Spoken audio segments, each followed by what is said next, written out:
Welcome back, everyone, to the Faceit Collegiate Championship League. I am Jagged, and I'm here with my first ever duo, Jzwills. JZ, how are you feeling tonight?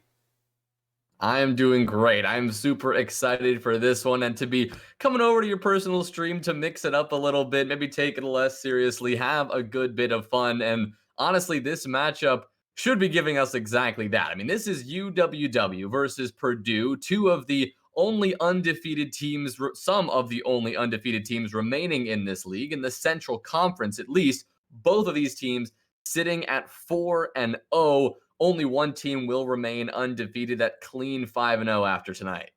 Oh, for sure. And you're going to know both these teams are going to want that 5-0 really bad. We're going to see the full distance tonight. It's going to be a good match. Number 3 Purdue versus number 4 UWW. I'm really excited. We're just waiting on a few teams to get into the lobby. So let's get into the map bans. Starting off, we had a clubhouse and consulate ban coming out from Purdue and UWW. Map 1, Purdue's pick of Cafe. We'll see UWW start on the defense. We'll be heading over soon after that to map number 2 of Oregon.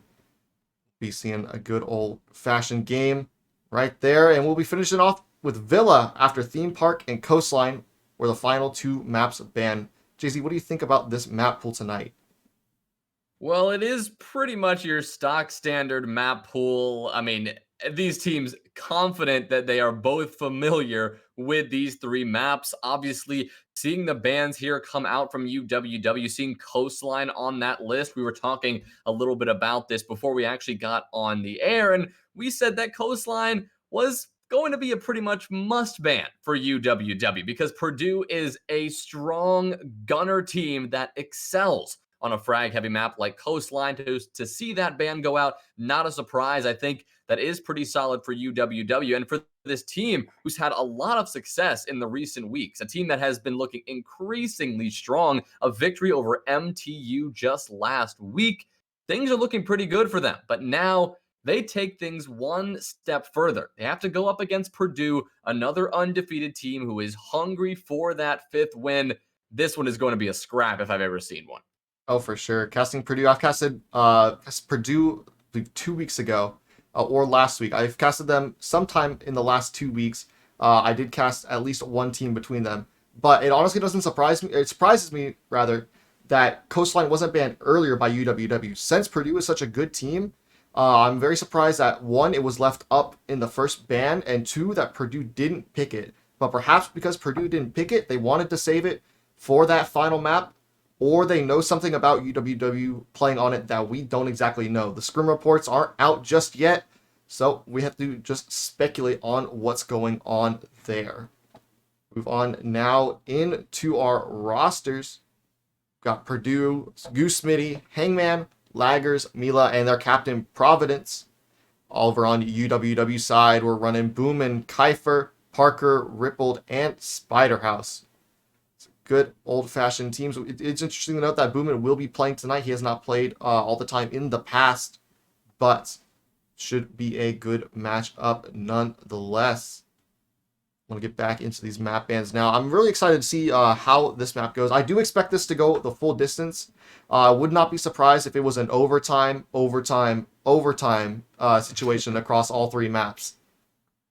No, I would not be surprised either. But, talking about those rosters for just another second, I've casted a lot of Purdue games, and Laggers is one player that I'm actually not familiar with at all. So I'm curious about how they are going to fit into this dynamic, into this roster. I've seen that you are familiar with that player, so you have some experience there. But, in terms of an overall Purdue lineup, maybe that is going to be a little bit of a focus tonight. Maybe we're going to take a look at Laggers and see how the overall team coordination and team composition is going to be there. And like you mentioned as well, Boomin being, he's stepped back a little bit and has gone more over to that analyst role. That's something that Kaifor and I talked a little bit about in his interview a couple of weeks back on the main channel, where he discussed that Boomin has really been helpful in that regard, but having stepped back from, of course, the main team, it'll be interesting to see how he fares here tonight, along with everyone else, including Spiderhouse, who I'm not entirely familiar with as well. Yeah, Spiderhouse is a newer name. I haven't necessarily seen him in the games before this week. But over on your Purdue side, you do have Providence and Mila. Those two working together. It's some pretty powerful stuff. Um, we are waiting on just a little bit more issue, perhaps coming out from the maybe from the map ban situation. We're not exactly sure. I'll keep you posted on that. But yeah, no. So these rosters are pretty strong. Even with like they're necessarily like UWW having a sub or two come in for this match, if you want to call it a sub, more of like a rotating sixth position in my eyes. But I am pretty confident that both these rosters are going to stack up well against each other between their coordination, between their strengths, and I do expect that these teams have done their work in order to counteract each other's weaknesses. I absolutely agree. I mean, with things ramping up here now with the start of CR6 and CEA adding on to the Rainbow Six Collegiate Championship that we have in front of us, everyone is busy with a variety of leagues and a variety of priorities. Counter-stratting and doing a little bit of a VOD review is definitely one of those priorities. I mean, there's so much material to review for both of these teams. They are, we call it invite level teams. They are the best of the best in terms of collegiate powerhouse teams. And because of that, they are streamed on the regular. There is so much material out there for these teams to go back and review, identify what they could possibly take advantage of, what are the weaknesses of some of these teams on some of these maps. And that has been a talking point a lot over the last few weeks with what teams are particularly strong on a given map or otherwise. We saw UWW, they last time I casted them, they had a really strong start against MTU, but then things got a bit dicey for them on Coastline on the second map. They really had no idea how to defend that map. So I mean, it really can come down to what map you are preferring to go to in a given night, what map you're ready for, which map have you been scrimming. And I know both of these teams are hopefully ready to go soon and hopefully are going to make this one interesting. Oh, for sure. And I think it's really interesting bringing up the different leagues because we do, in fact, have three active leagues in the collegiate scene right now outside, three including Faceit, not three outside of Faceit. But that is three separate default days you have to coordinate inside of your schedule with your team. Sometimes that doesn't leave necessarily a whole lot of room for, not necessarily for error, but outside scheduling. That can make things really difficult if you can't play on those default days. Now, obviously, tonight's game on a Sunday, not on a default day, but it's not a default day for any other match, but it does take a day out of your scrim practice for potentially next week's opponent. So, yeah. I don't know why it was written as Spider House on the roster. Spider is, I think, a pretty common play. I think he's a regular on UWW, but given that, I don't know, maybe they submitted the name to a Spider House. Spider.uww is a common name I've seen in game quite a few times. I was just taking a look at our lobby, and I am pretty familiar with this entire stack here. The one obvious name that is missing from Purdue's side is Poseidon. I don't know if there's any drama there that I'm not getting aware of, or it's simply just Poseidon wasn't available for this evening for this match. But again, it will be interesting to see how things shake out for Purdue for that very reason. Like what are those differences that Purdue have to fix? What role is Laggers going to step in? Because often when you bring in that extra player, sometimes you want to just slap them in, filling in the exact same spot as your teammate, but often you're going to want somebody else to make that happen instead. You're going to want your other teammates, maybe someone who could excel in that position, rotate over. But at that point, when you're looking down that kind of situation, everything has scrambled around and your dynamic, the way you play off each other has completely changed. And honestly, that's something that is a concern for Purdue, possibly. Obviously, we're going to have to see how it actually plays out when we get into Cafe here, but it's something that could be interesting to see how this dynamic changes. If their aggression, maybe it'll be toned down. This very common Purdue aggression we talk so much about, maybe that will be a little bit lessened. all right, that's good to know. I do want to say, I believe in the last few matches, at least the one I casted for sure. I do believe Laggers was in there, but without further ado, our teams are ready. So we are going to get into map number 1, Cafe, number 3 Purdue versus number 4 UWW. Let's see who goes 5-0. Well, as we get into the ban phase, I mean, this is really where teams get to make their mark at setting the pace and the overall feel of a map. Of course, there are your stock standard default bans that are really going to change nothing up at all. But in the very same vein, you can throw in a Wamai ban. You can throw in some more interesting bans, and it can really shake up the meta and shake up the way that these teams, especially these defensive teams, are forced to lock down these sites. Of course, the iconic Thatcher ban is going to be the first up, and the Ace ban is going to be ban number 2. None of these surprising, taking those EMP grenades and those Selma charges off the table. Oh, for sure.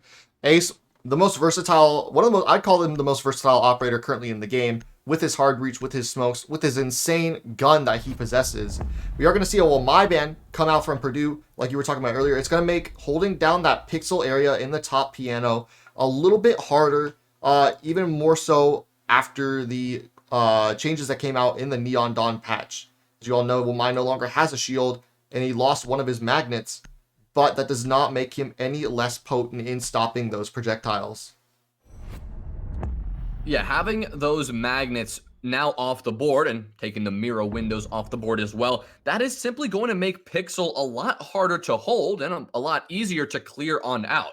You know, obviously Pixel position is that top of Whitehall, that White Stairs door to piano door, that little corner that is so powerful to hold down as a defender. And the reason it's powerful is because if you are able to lock down that position, you are going to prevent anyone from pushing in to that freezer side. They can't use that hard breach to get open those freezer walls, and it's going to be hard for them to actually push in and plant in the default spot. So a couple of, interesting moments are often found when you don't have a Wamai, and the defense is forced to make a hard decision of how, if at all, they want to contest Pixel. Instead of playing Pixel itself, you could move a shield into bathroom and maybe destroy the wall in bathroom just a little bit. The same goes for that freezer side. Maybe even slap a shield in freezer and play that as well. But of course, we are starting things on this basement bomb site, or first floor bomb site rather. The kitchen is going to be the focus in round number 1. Yes, UWW obviously not wanting to go up to the top floor first. Doesn't surprise me. A lot of teams lately have been opting for that basement. A nice little camera bounce off the C4 there from Kuiper. Almost thought there for a second he kind of misclicked that C4, but he was just using it to get that cam in a separate position. One thing to note, we did see a Frost originally come out from Kuiper, but he sticks it on that Valk, obviously wanting to hide the fact he is running these black eye cameras.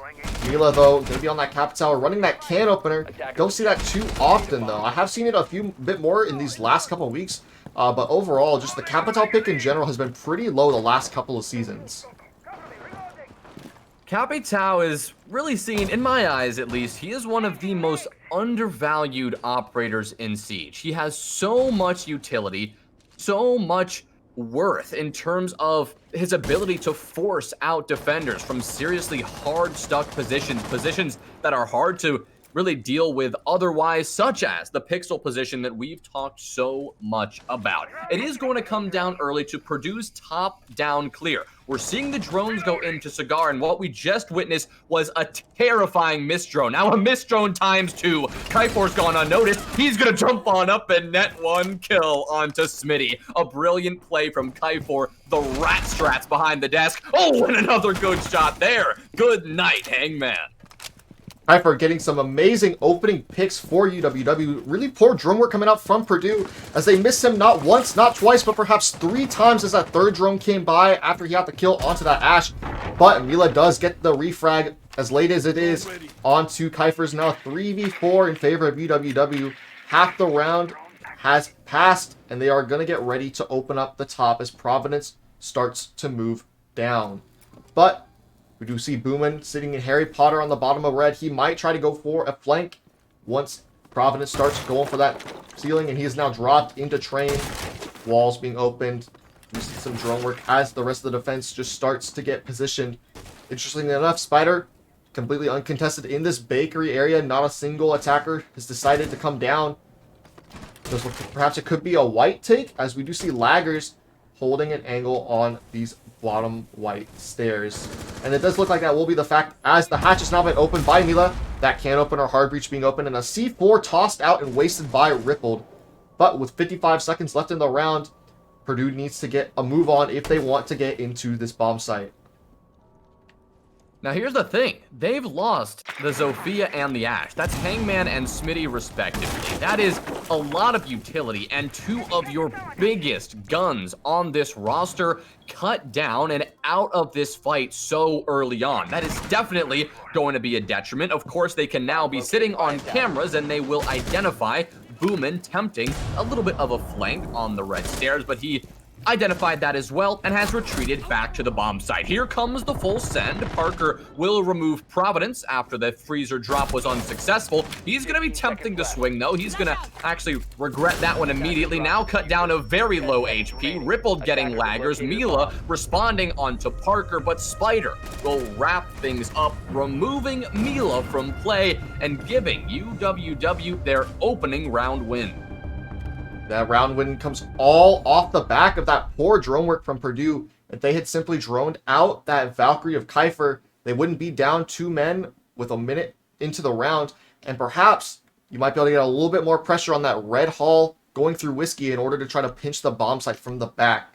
But we do see a great round there from UWW. They played it absolutely amazing. Kiefer on the roam wasted so much time. He just did his job perfectly. We are going to see a top floor defense now. We're going to see the echo of Rippled come out now, but we are going to see a Cade and a Mute for those red and bathroom freezer walls. What we witnessed in that last round was, typical start of the round at least. You see that Purdue was coming in for that top-down clear. They wanted to go for the methodical approach to the kitchen bomb site, an approach that, in my opinion, generally works out a lot better than something of a direct bakery push that we often see. So I like the thought process there, but the big problem was, of course, the drone work was a big miss. They sent 3 drones into Cigar, nobody checking behind the Cigar desk. And the crazy big brain play from Kiefer to just sit on tucked behind the counter is, some would call it a rat strategy. Some would criticize him for it, but that is a great way to kick things off. I mean, of course, now Purdue are going to be polished up with their drone work for the rest of the match, so obviously that's a negative if you're UWW, but you've just crippled the mental of Purdue, at least in the first round. A great way to start, and the best way, especially if some teams would consider, and some people in the community would consider you the underdog in this situation. There is no better thing to do than to start it off in style by getting a play that just Purdue were not expecting. He perhaps Boomin wants to go for a jump out, hasn't found the right opportunity yet, but he is sitting on that black eye cam, just waiting for his opportunity to hop out. It looks like it will be right now. He's going to try to go for that Habana. He's going to get the Ash of Gooseman, opening frag once again for Purdue or UWW, but the immediate trade coming out from Mila. Lose an Ash, lose a Valk. Explosives off both ways, but Boomin's job is done, and Kiefer is going to get a second onto Hangman. Once again, you're ashing your Zoe off the board within the first minute. Incredibly painful if you're Purdue, but some great plays coming out from University of Wisconsin Whitewater. We talked about Pixel quite a bit so far, Jagged, and we've highlighted how difficult it actually will be to hold this position without a Wamai in play. But look at the situation right now. You have lost Smitty. You have lost Hangman. That is your 2 players with the most utility. All of it can be poured towards the Pixel position, and now none of it will be able to be used. Spider is going to get another kill, cutting down laggers, but he will get traded out finally by Providence. Mila, okay, there's another pick for Purdue. That's going to remove things now. The man advantage now cast away, and that's going to put things back in this 2v2. Rippled, he's playing in Shaiko here. Precarious position, given that he could be wallbanged through this bar counter, but he does have those echo drones to work with. There are those Valk cameras in play as well. So Kiefer and Rippled should have a plethora of information at their fingertips, so they should be able to stall out this push. But in these last 45 seconds, it often is the gun skill that is going to shine at the end of the day. Yes, and unfortunately, if you watch Providence, both of his nades actually missed that shield. The first one bouncing off the chandelier, but missing those nades isn't going to matter as Mila picks up both remaining kills to seal off the round for Purdue. We're now 1-1 apiece, and UWW showing why they didn't want to go to that top floor off the bat. Probably going to be now seeing that tertiary bomb site. No, we are going to be, in fact, going back up to Bar and Cocktail. Obviously, UWW deciding, you know what? We know what our problems were that round. We're going to fix them. It should be pretty simple. We are going to see, I believe, the same lineup coming out right now as they're showing. Those Melusi Banshees, I don't think have been too effective so far this game. Going to have to be put in a more obstructive place for the attack to have to push in. Because remember, like, the Ashe and the Zofia have yet to make it into the building. They've both died extremely early with their utility off the board. If those Melusi Banshees are in a really, like, obstructive place, it's going to be hell for the attackers trying to get into the building. Well, before we move on to this round, we still have to highlight round number 2 and simply the unfortunate truth that UWW should not have lost that round by any stretch of the imagination. Of course, the early pick from the Valk, Boomin getting that trade with Smitty, I mean, that was critical for UWW. That was a huge play. Of course, you're losing your Valkyrie, but, you know, for Purdue, at what cost? You've now lost your Ashe. You're about to lose your Zofia, as it were, and UWW had everything going for them. The Jaeger, I believe that was Parker in the last round, had no business swinging out on the new bout for the second time. Sure, the first swing was a little bit silly, but it worked out. You got a pick. Things were looking really good for Wisconsin Whitewater, but then a little bit of over-aggression, a little bit of overconfidence allowed Purdue to claw their way back in. An unacceptable error for UWW, and obviously, things were then cast into a 2v2, a still winnable 2v2, I might add, for UWW. But it was the gun skill of Mila, which shined through at the end of the day. Mila is now sitting at 6 kills already, only 2 rounds in. The only player, aside from Providence, on Purdue to even find the scoreboard. Yeah, it's very important to note, as Purdue is going to want to have more of their fraggers pick up the pace. It is, you know, while we do have to note that Goose Smitty and Hangman were taken out early in the last 2 rounds, you know, Mila having to pick up that slack for his team, it really hurts Purdue losing those opening engagements and not having people support on the scoreboard. But a minute into the round, there is no one dead, so Purdue has made it further this round than any other round previous in terms of that man count. We are going to see the Cade of Boomin swing around near that pixel door. No shield to protect him this time. He's just going to go for mano-a-mano gunfights. Nothing to hide behind. So it's going to be interesting to see how that progresses. We do have the attack has already managed to push in. Lager's getting very aggressive up inside of Piano. He's going to try to get that freezer wall open. Is half of that freezer wall off? No, it's just reinforced from the other side. But we do have drones coming through sight. The Zofia Hangman is getting ready to push up, but Gooseman will take a little bit of early damage. I believe he trades with Kai for that mute inside of Freezer. Well, now nearing that 1 minute mark, you can see that the progress here from Purdue is actually quite little. Mila, of course, taking down Ripple. That is going to be a pretty good pick, removing the roamer in train room, but still, Purdue need to get this attack actually going onto the bomb site itself. Of course, they don't have much pressure to deal with from Pixel at all. There's no shield and there's no soft destruction into the bathroom or into Freezer that Boomin can actually utilize. The only thing he'll be able to do is swing on out, and a wide swing that could be quite dangerous. It doesn't matter. He'll take down 1. Parker will cut down Providence, and that's going to be 2 kills for UWW. Now it's a 4v3 with UWW in the advantageous position. Lager's going for the defuse, but Spider's going to shut that down. That is leaving Mila and Smitty all alone. 4 players to find, and Spider is ready to cut down another planter. He will do so. Goodbye, Smitty, and goodbye, Mila. Boomin will finish it off, and UWW will recover from their round number 2 mistakes, and they will take round 3. Using those hard breach holes that the attacker opened up against them. Those holes do go both ways.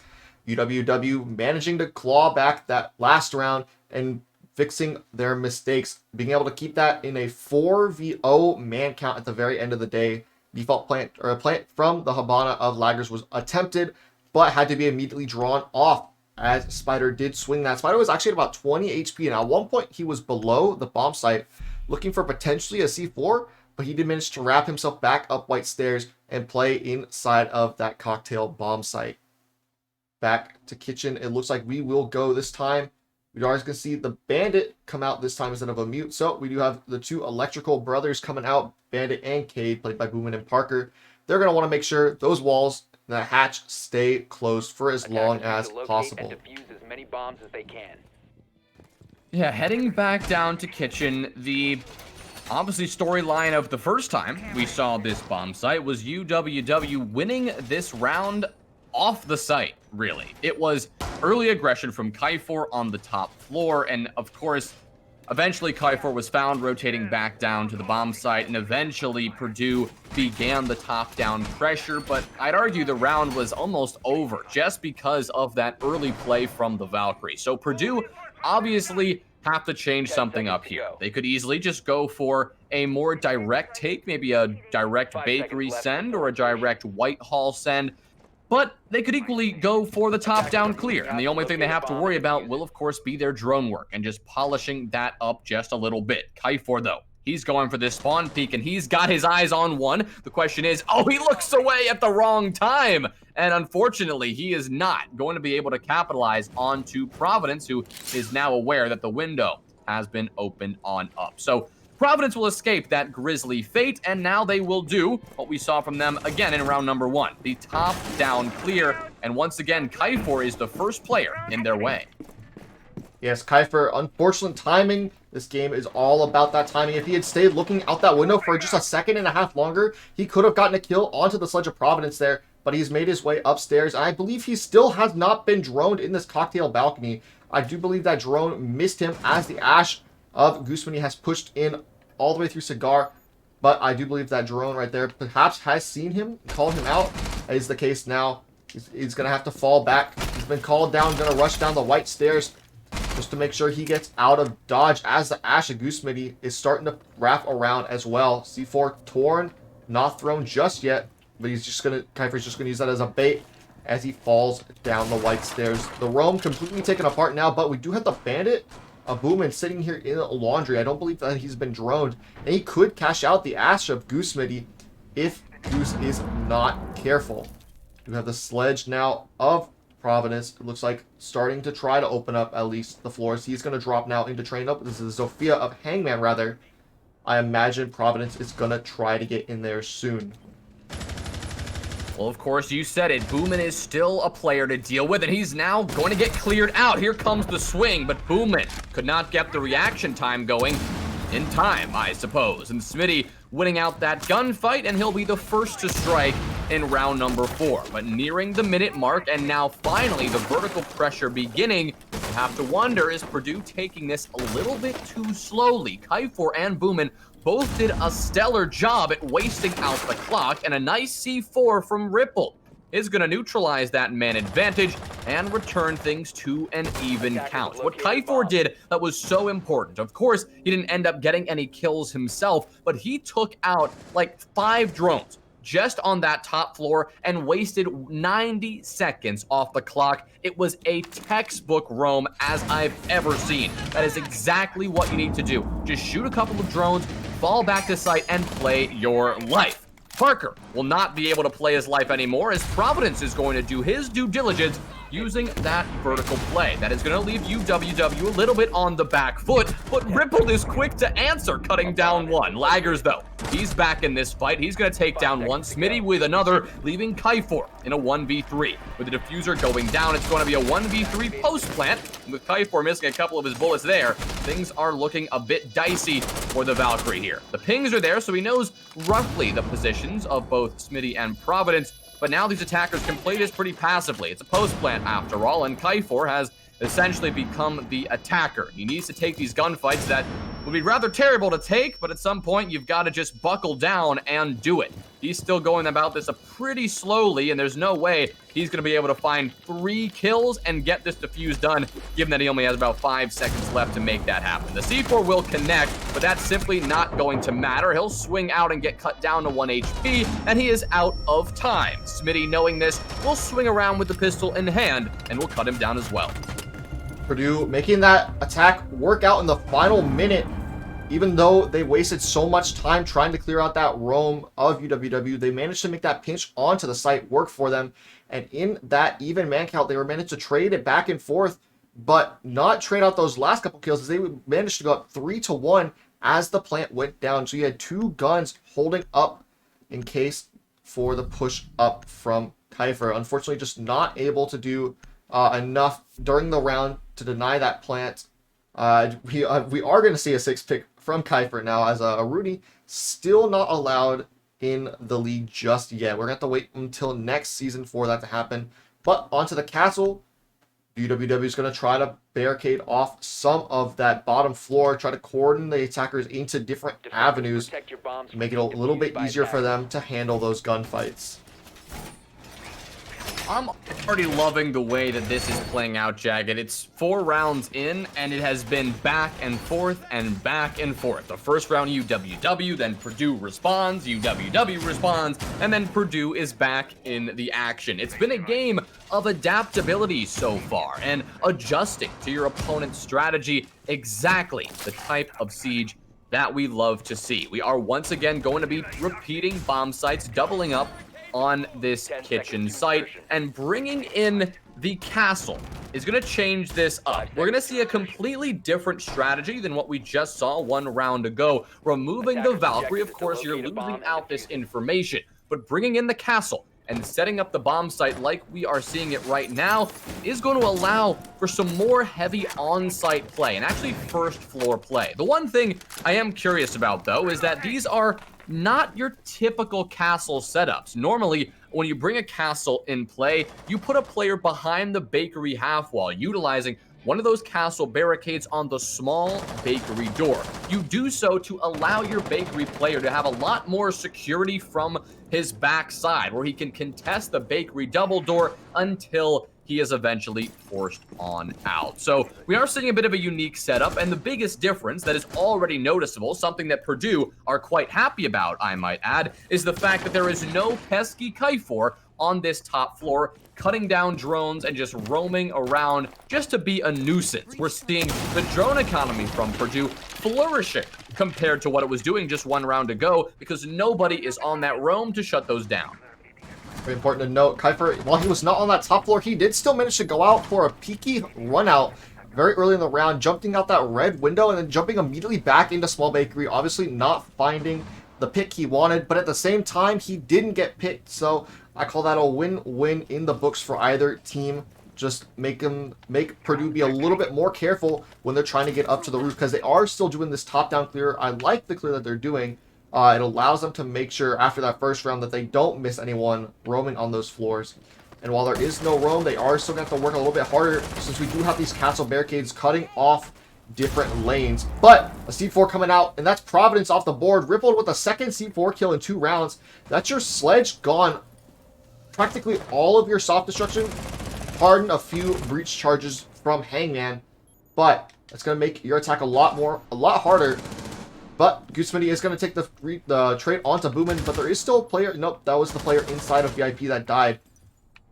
Kiefer, though, perhaps getting cheeky and wanting to perhaps flank up, but we do see 4 of the attackers in Whiskey right now, trying to decide how they want to push through these castles.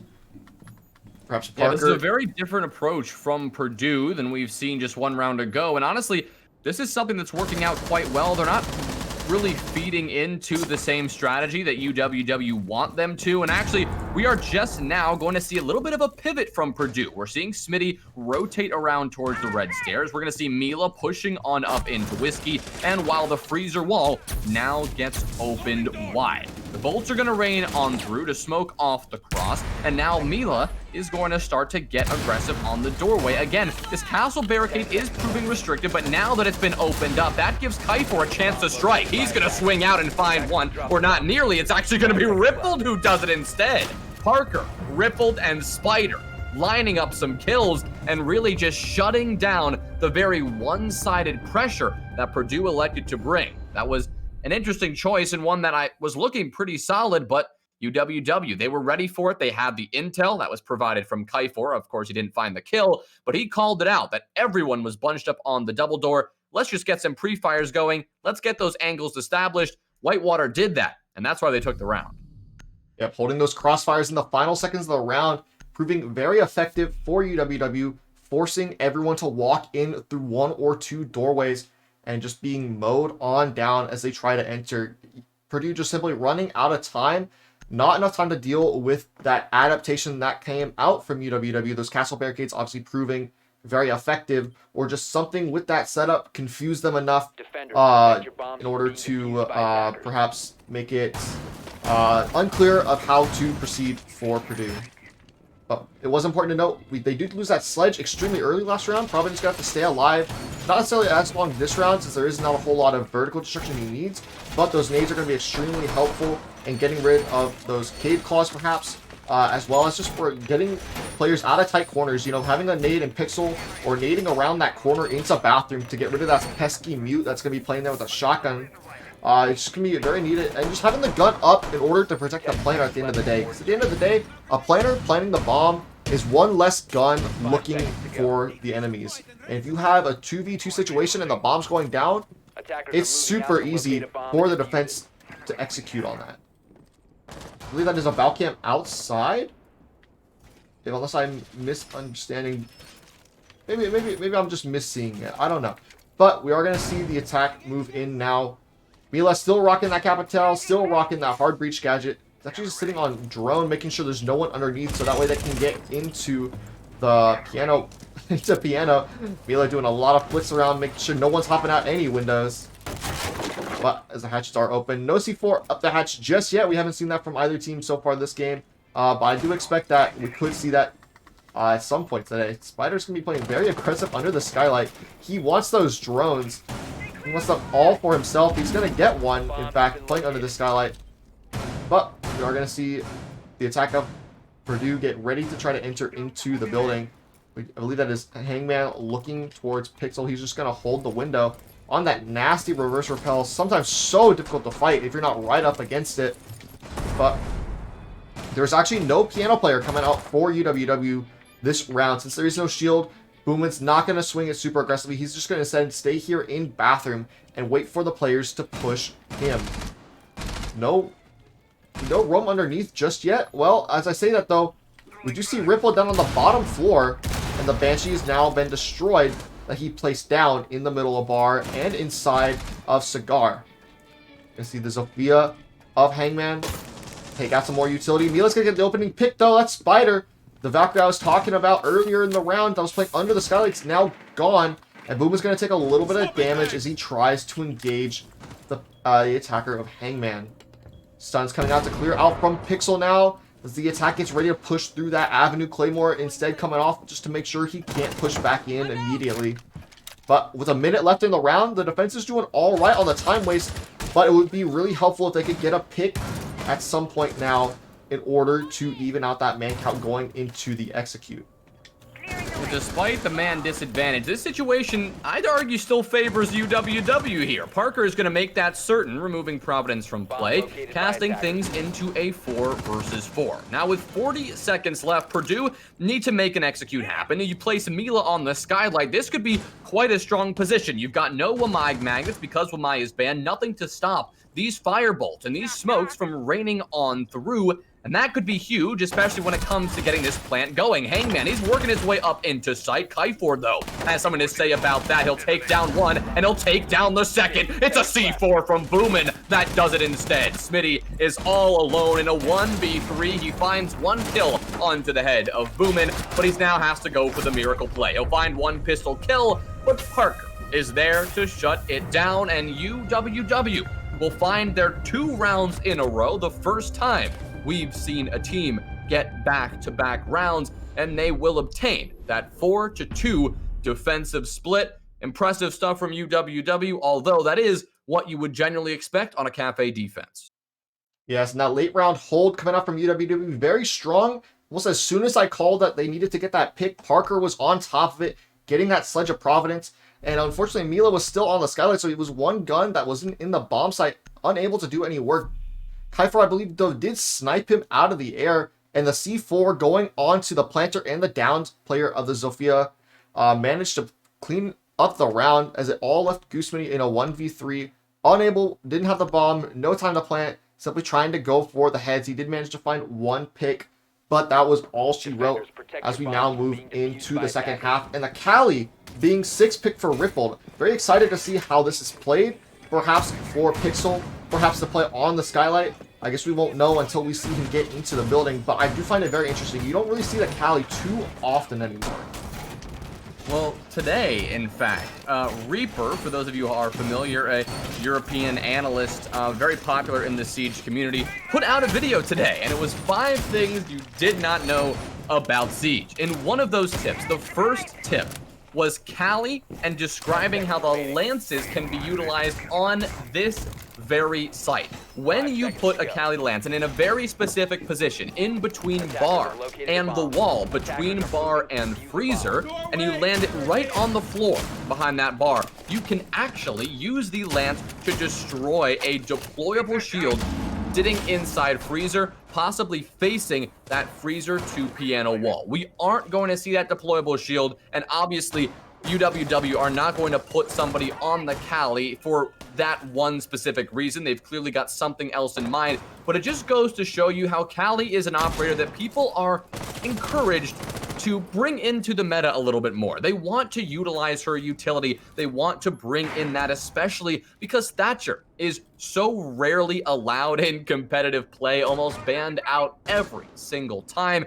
So you bring in a Cali, and it does make your direct pushes, that early aggression, and dealing with any sort of hard breach denial right away. But the thing is, from Purdue, there is nothing in the way of hard breach denial. The only thing those lances could be used for here is taking out deployable shields, removing evil eyes, banshees, what have you, just dealing with that defensive utility. We're seeing an interesting setup here. You've got Providence, a castle barricade to his back, going for a very hard cigar hold. This is a setup I've seen before, but very rarely do you see this actually successfully utilized. And the way Providence is doing this right now is quite well. He's wasted 90 seconds off the clock and is now rotated away to play his life. Yeah, the attack, hearing him drop out of cigar, trying to wait for him to push back up those red stairs, but Providence is going to high tilt to the other side of the map, as I said, heading down those stairs. But yeah, this castle strat coming out here from Purdue, very interesting. I haven't seen it at this level very often, and when I have, it has never worked. But the idea is to keep mining and train under your control so you can prevent the access into piano through the cigar door and through the piano breach. Obviously, though, no one's playing under that, but Malusi can C4 up through that castle barricade if it is open. We are going to see all the defenders now, minus Hangman, into it, but Boomin's going to get laggers down below, not Hangman. He is challenging Hangman, though, inside of mining. Thermite charge now going onto that trash wall. No freezer opening for the attack of UWW just yet, but I do believe that was a pre-play C4 underneath that trash wall opening. And I believe that we will see when Hangman blows that as the plant tries to go down. Spider, though, cautious of the train, not wanting to get shot from underneath. Bubble going to be destroyed by Spider as he is now out of those Ash charges. And the snipe comes out from Mila, and the C4 that I was talking about comes out from Hangman. Now it's a 4v3. They're going to have to jump in from the Skylight, but I don't believe Mila's aware of this. He is now, though, as he gets this pick onto Kuiper, and the attack is just going to let time run out. Purdue wins round 7 on time. Bar and Cocktail will go to them on their first round of the defense. Well, here's the deal. I mean, that defensive setup, while interesting, and honestly, it turned out to be quite successful. Eventually, of course, UWW started to realize what they were dealing with. They put a player downstairs on that train or the mining room window to put the pressure on the below, and really, they started to break it down. But the thing is, you put the castle barricades in the mix, you put so much utility spread out, and you're forcing the attackers to deal with it, that the clock is going to work so much in the defensive favor. Just the element of surprise, just the fact that UWW is not prepared to walk into a setup like that is enough to really shake up the clock and really force the attackers onto the back foot early. you compound that with the manpower you put below, with the fact that you need to force out that C4 player, otherwise you're never going to be able to push into Piano, and you are forcing the attackers to add steps to their normal attacking checklist. Normally, the checklist on that attack, let's think of an example. It could consist 10 of seconds left before get insertion. into Cigar, get Cigar control, start to work your way into Piano, 5 seconds kill the remaining. Pixel player, or at the very least, clear the Pixel position, and then open the freezer wall. That is your checklist. It takes a while to get done, but it's not all that extensive. Now compare it to the checklist that we just saw Purdue force upon UWW. It was identify what you're dealing with in Cigar, burn the ADSs, burn the utility, and force Providence out. Then, realize what you're dealing with below. Pivot your entire attacker utility, force out the player below. Only then can you begin the Piano pressure, and only then can you open up the wall. So even though it did seem that UWW were slowly, getting the better of that defensive setup, at the end of the day, Purdue had a clean plan, and it revolved around the time waste. The time fell off the clock, and that's why Purdue won the round. Yep, and as they got a hold on that castle setup at the very end of the round, hopefully they'll be able to take what they learned from that setup last round and add it into this round, as we are going to see that extensive castle roam come out once again, this time going up instead of going down, but still that training mining area played once again. Purdue wanting to hold us down with their lives, forgoing some of the two prep walls as well as one of the red walls just to be able to hold this middle floor down. We're going to see them have that hatch open as the freezer wall is actually now open, but there's still an avenue above that they haven't taken care of. So Mila is just going to sit on this hatch with that MP5K, having that 1.5 scope. It's extremely nice and a great firing gun. He's going to be able to sit on this hatch and just watch the push in all day unless they come clear him out. But we do have the sledge, the sledge of Kuiper taking a little bit of damage from Zayd, but Hangman's going to get the early pick onto the Cali. So, no Cali play this round as he appears to try to walk up the brown stairs. But that roam still being taken care of, though. Boomin sitting inside a reading is going to open up that wall and maybe get the pick. No, only about 10 to 15 HP of damage as Hangman gets a second one. That's your Ash off the board. Boomin's going to be desperate to get this kill. He will take a lot of damage on the Mila down to about 25, 30 HP. But it's still a 5v3 with only 15 seconds left to go. Hangman's going to get a third onto Boomin. And not a fourth, though. Parker's sitting on that thermite below. But it's now down to a 3v2 as Kuiper gets Providence. The Jaeger of Goosemany, though, sitting on red, waiting for the push in as Kuiper gets a second on the Laggers. 2v2 now. But Goosemany gets a third, and it's all up to Parker.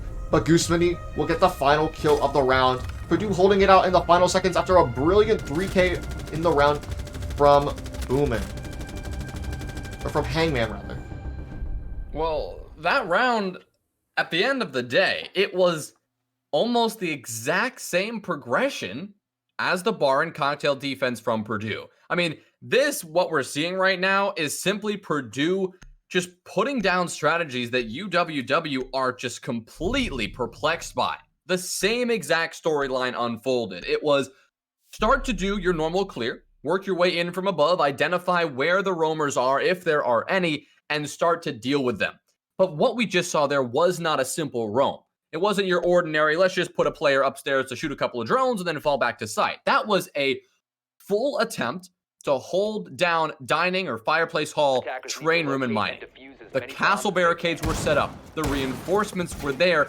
2 players were in that area, plus the third, Hangman, just lurking around Red Hall, brown stairs, just being a persistent presence to deal with any other players, any other attackers, working their way in to clear that out. Again, Purdue's setup simply got the better of UWW. That is what you love about this game. I mean, Jagged, that is why people love this game so much, because at the end of the day, sure, things are going to come down to gun skill, but when you see a team just outsmart the other, I mean, that right there is just the best part about Siege. That's why people romanticize this game, because it can be so beautiful to witness Purdue concoct that kind of strategy, implement that strategy, and then from our top-down spectator view, you can see exactly how that strategy unfolds. The time delay was massive. UWW had to go through so many additional steps, and they could not do it in time. Given what we've seen so far and UWW's complete inability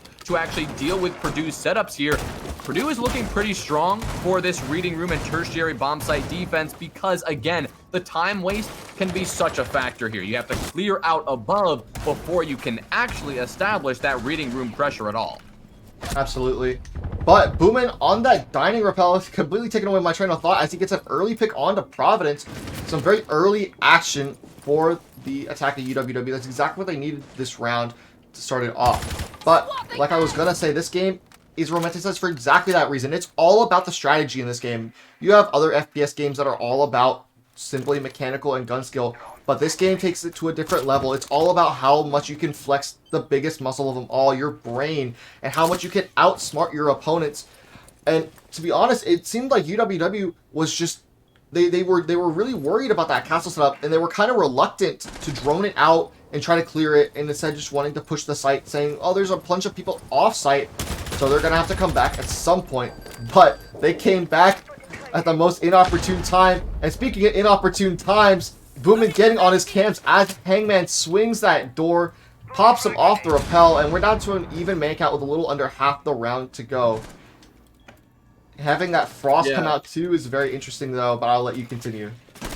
I mean, yeah, bringing out the Frost, that is an interesting pick, and at least for now, it worked out for Hangman. That was a perfectly timed swing. Boomin, he could see it all unfolding. You know that he was looking at that door while he was getting on that drone, and he watched slowly while he pulled that phone to his face, and his life just, well, it flashed and was taken away in front of his eyes. But right now, it's still a 4v4. It's anyone's game. The vertical control has finally been surrendered, at least for now, by Purdue, but we could see a little bit more aggression, maybe a retake sort of situation now that, you know, Mila is around on the red stairs and there's no Nomad in play to shut anything down. Kaifor, in the meantime, he's just going to click the head of Hangman, and there will be no more Frost. Of course, the bear traps could definitely be a factor, but Kaifor, he won't be a factor because Smitty is just swinging back and forth in Fireplace Hall and finding another kill as his own.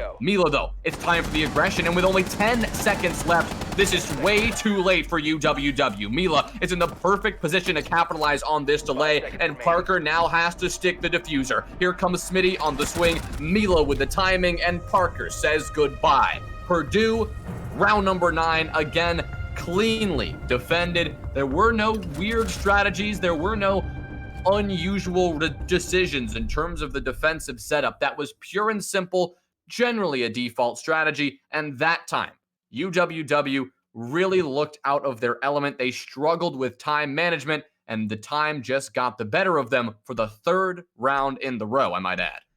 Yeah, speaking of that third round in a row, it's a perfect cycle coming out from Purdue. They're going to head back up top. They're only 2 rounds away from putting map 1 in their pocket and moving on to Oregon. But being able to make that perfect cycle is insanely great for them. And not to mention the fact that UWW, especially that last round, just seemed out of it. They're wasting so much time on their clear, and they're not leaving enough time for this execute. And they're not doing their job when it comes to moving the ground. They're not simply getting enough. They're not getting enough avenues open for themselves to move in. And they're not pushing these roamers back early enough. But we'll have to wait. We might have to wait another couple of rounds to see this that reading defense again. But we are going to see the castle strat come out again, particularly from laggers, having that castle barricade on the west or the south side piano rappel, the cigar double door, as well as that mining door as well. Having a couple players play underneath and just wait for the attack of UWW to just walk into their crosshairs as they go over these line of sight holes through the floor. So the one thing that UWW have going for them is the fact that they have seen this exact setup before. They saw it just 3 rounds ago when we saw this bomb site, and this setup debuted by Purdue. The castle setup is here again. Hangman is again that Malusi playing below with not a C4 in pocket, oddly enough, but 2 impact grenades, possibly just to open up some lines of sight and make anybody pushing into piano quite well, their lives quite miserable. Let's just say that. But what we're seeing right now from Purdue, and what we have seen from Purdue, is this setup designed to waste time. So if you're on UWW's side and you're thinking, how do we deal with this kind of setup? It just seems right now that going through it, choosing to push through the setup and feed into Purdue's strategy is not the way. It hasn't worked for 3 rounds in a row, and it's time to change that up. Providence is going to stare in the face of Kaifor, one holding a Toxic Babe, one holding a frag grenade, neither with their gun up. Boomin and Hangman, they'll go literally 1 for 1, trading each other down. So what I was saying there is UWW, what I think their best course of action could be, would be to really change it up and go for, let's call it circumventing the play from Purdue. And this site is one of those sites where it's pretty much impossible to circumvent this strategy unless you're going for a cocktail attack, which clearly UWW have no interest in doing. But if we get down the line a bit further, and if we see UWW continue to struggle, we know that they need to think about more unorthodox ways of clearing things out. Don't do exactly what Purdue want you to do. Think outside the box a little bit. Maybe go for more aggression, because right now, Purdue doing a great job of countering methodical play with some methodical big brain play of their own. And that smoke of Providence managed to get away for the second time. He's actually going to get killed on a Kaifor as I'm speaking. He managed to get away down through that cigar hatch, back up White Stairs. Zofia, Boomin not holding that staircase as he ran down. They should have known from the last round that they played up here that it would happen. Unfortunately, the angles are just not being held, and it has now costed them 2 players as Providence has managed to make his way back up to bathroom. We're down to the final 40 seconds of the round. It's the Thermite of Parker is going to try to plant the bomb, but Laggers underneath through those 4 holes that we were talking about at the beginning of the round. Planner's going to go down, and Providence with another kill on the Spider. It's all up to Rippled in the 1v4, but Mila is going to finish him off with that 81 bullet. Alda, Maestro doing some great work, and Purdue now, was that 4 rounds in a row on their defense, if not counting their attack? 4 rounds in a row. Of course, things started out so evenly matched. These teams were going back and forth with UWW on the defense. Obviously, UWW finishing it out with 2 defensive rounds in a row. But from there, they haven't found a single round. Purdue winning bar, winning kitchen, winning reading, and then winning bar again. Now, it's just the play from UWW here. We're not seeing any big changes on attack. On defense, we were seeing a lot of adaptability from both of these teams. Every single round, we saw UWW change something up, and Purdue had to change something up in response. But this time, and the reason this is so one-sided is because Purdue are coming out here with stellar setups that UWW have no answer for right now. Purdue has no reason to change it up, because if it ain't broke, don't fix it. And UWW have just no way, they have shown no indicator that they can change or that they're willing to change. We just saw, again, a very similar strategy on that top floor attack. The only difference was they didn't put a ton of pressure into clearing out downstairs. Only one player, that was the Zofia. I'm not sure who was on that role. It was Zofia who took down Hangman really early on. So they did put a little bit there, but it really was very much a similar strategy. And again, and no surprise that again, that similar attacking strategy against an identical defense did not work any better at all. And now it's match point. Now UWW, they're fighting for their map lives here, and it does seem that they're changing it up this time. As I'm talking about those changes, they are now going for a direct bakery send, and they are doing it with vigor. Pepper is going to get that opening pick of this rush on the Providence. That is your smoke. He managed to get 1 smoke down, but the main wall's already been open. And now you're seeing a 5-man bakery push as the defense is going to have to wrap themselves back down around. But we do have the Jaeger of Gooseman over top. Well, we did have him over top. Boomin is going to get Hangman, but Lag is immediately trading it back. There's your castle in the back of sight. But your Thermite of is that the Jackal? Your Jackal of Spiders managed to push himself into sight, but Lags with another. And the Cali finally coming out doing some work, taking out Laggers with the kill Kaifor in between. It's now all up to Goose from above. He does get the bomb down though, but there's still 2 minutes to work with. But with those above holes, it's now all to a 1v1. Kiefer versus Goose. He has that door barricaded. Does Kiefer know where Goose is? Goose is certainly aware that there is someone trying to crawl around on those red stairs. But with a minute 40 left and some bullet tracers going through the wall, Kiefer's going to have to make some work happen. He does have the breach open. He has 3 different ways of walking into the bomb site. But Goose is sitting on these holes directly above the bomb. He's going to try to bait, but Goose Smitty is going to take out Kiefer. That's map 1 in the books. 7-4 for Purdue.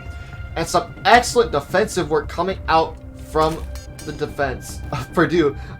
Both defenses played well, but Purdue was just on another level. No adaptations coming out from UWW, and that's what costed them this map at the end of the day. I think you put it perfectly, Jagged. I mean, Purdue, they just outclassed UWW when it came to those defensive rounds. There was nothing that UWW could do in response. That last round, finally, we saw UWW change something up. They wanted, you know what? Let's not feed into Purdue's strategy. Let's go straight on into Bakery. And it looked so promising. It was working out. But of course, eventually, if you're not going to clear out the vertical play, then the vertical play is going to clear you out instead. So it was almost so good. Maybe if they hadn't slowed down, maybe if they'd gone for something a lot more aggressive and just fully sent it in instead of being a little bit, showing a little bit of that indecision there, maybe it could have worked out. But obviously, we're just speaking in hypotheticals at this point. The one thing we do know for certain is that Purdue, they have cafe defense down. They're pulling out some crazy setups. And even a team like UWW, who put up really strong attacking performances now and again, had no answer.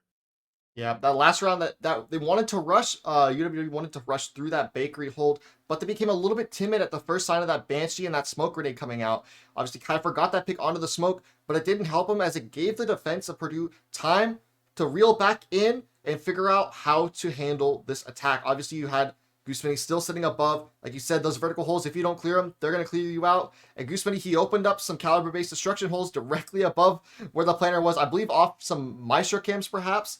But they did have the eyes as a Jackal had pushed in first. So obviously the UWW just not doing their homework on cafe attacks, not doing enough to clear out Purdue at all. They didn't win a single attack round, even though their defense did look pretty darn good. We're going to take that though, and we're going to throw it a break now. We're going to be back in about 5 minutes while we rate these teams, take some water, talk that last map over, and we'll be back in Oregon in just a moment.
Here we go now.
Here we go now.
Here we go now.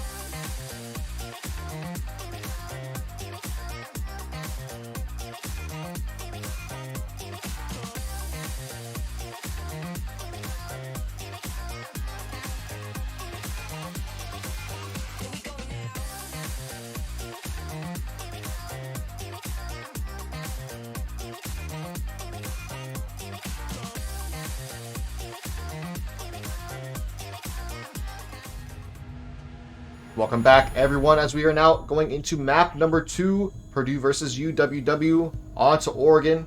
Cafe going in a 7-4 favor to Purdue, now up one map in the series. We're going to get our ban phase underway. I do expect to see another Thatcher ban, probably another Ace ban as well. Would not surprise me, though. I have seen Maverick bans on this map. It makes getting that attic wall open just a little bit harder. And right off the bat, we are going to see that Thatcher come out of play. UWW not wanting him at all. Sometimes I wonder what life would be like with Thatcher on the board, you know? I mean, he's a good operator, don't get me wrong, but you are losing out on somebody else you could be bringing. I mean, everyone else has, they want to bring somebody else in place of that Thatcher, and at the same time, especially on this map, I'm just thinking about closet and attic and opening up both of those walls.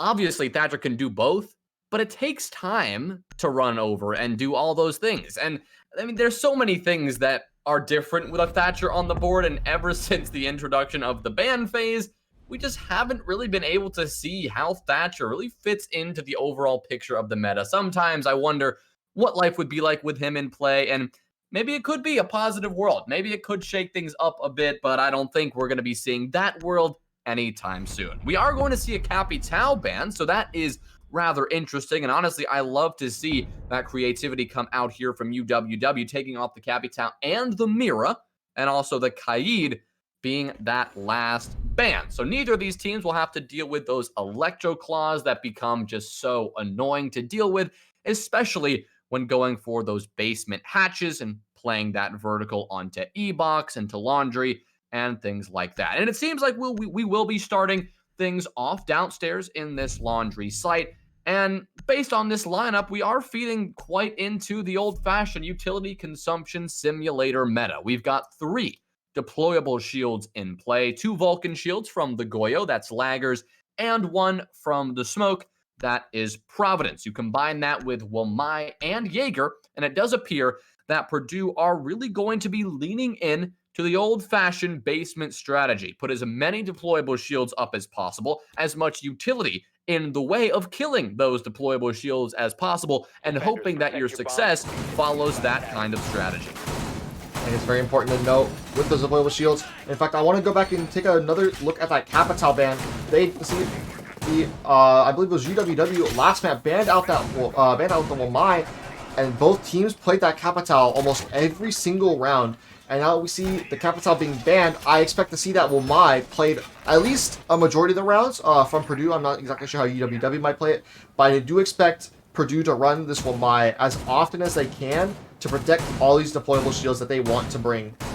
And speaking of the deployable shields, we got 2 on the Goyo, rocking the TCSG, that slug shotgun. Got a little bit of a nerf about a season and a half ago, I think, on that damage after that original nerf that he got dropped off the planet after SI 2020. He's TCSG still a little bit underwhelming compared to what it used to be, but it is a little bit better than what it was. We'll be seeing an elbow hold now. ADS is burned, and Providence is going to fall off of that, immediately give up the control, and reinforce that wall. Let it be muted. Give them the space. They can have it, but they still have to get that mute jammer off the wall. And with this control of pillar, Mila demonstrating what I was about to say. Having control of the pillar with this open wall makes pushing into blue a lot harder. And that Mav is now off the board. No more nades, no more blowtorch. It's going to be a lot harder to get that mute jammer off that elbow wall. First Ash Charge does get caught by one of Mila's magnets, and 2 of them now do as well. Mila stuck in this fire. I'm not exactly sure what happened there, but Mila's going to die to that Goyo shield. But Rippled is going to take a little bit of early damage as well. Providence gets the immediate trade back onto Spider, though, so it's now a 4v3 in favor of Purdue. Purdue not face it all by it. Mila dying. Again, I'm not exactly sure what happened there, but Mila's probably going to be kicking himself for that one. Yeah. An interesting combination and series of events, honestly. The immediate reinforcement of the blue rotate turns out that it worked out pretty well. You have a deployable shield over there in Pillar, and that's going to assist any sort of pillar-sided hold. Hangman, though, he won't be able to assist that any longer now that his position was spotted out and his death was delivered at the hands of the AK-12 that Parker is wielding. 1 more deployable shield is still on the board that UWW need to deal with. That is going to be the one on the freezer door, allowing Smitty to play behind it and contest on this north side pressure. The one other thing you have to deal with is Providence, who's playing close behind the bomb chassis with an M590, happily ready to greet anyone who is willing to swing on in. A C4 now ripped from Laggers and could be tossed out at any moment. And next time the plant's going to go down, and here it comes. The C4 will connect on to Boomin, and goodbye will be the Zofia. Parker and Rippled now in a 2v3. They've got 40 seconds to work with, but with an absence of drone utility, no more flashbangs, only smoke grenades and 1 Selma charge to their names.